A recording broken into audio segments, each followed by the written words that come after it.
এই মুহূর্তে সবথেকে বড় খবর, সাগরদিঘির বিধায়ক বাইরন বিশ্বাসের ফার্ম হাউসে ঢুকতে বাধা আয়কর দপ্তরের আধিকারিকদেরকে।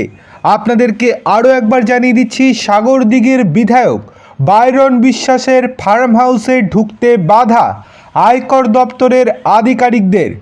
আজ সকালবেলাতেই 7:15 নাগাদ সাগরদিঘির বিধায়ক বাইরন বিশ্বাসের বাড়িতে আয়কর দপ্তর হানা দেয়।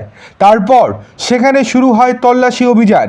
এর পরবর্তীতে বাইরন বিশ্বাসের কারখানাতেও হানা দেয় আয়কর দপ্তরের আধিকারিকেরা।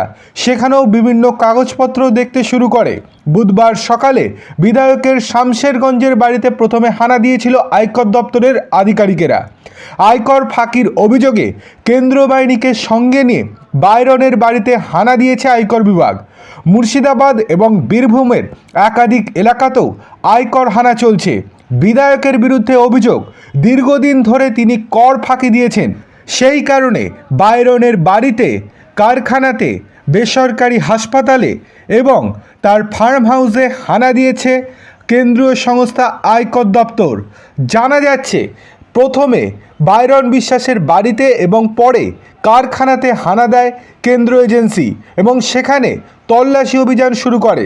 এর পরবর্তীতে বাইরন বিশ্বাসের একটি নার্সিং হোম রয়েছে মুর্শিদাবাদে, সেখানে হানা দেয় আয়কর দপ্তরের আধিকারিকেরা।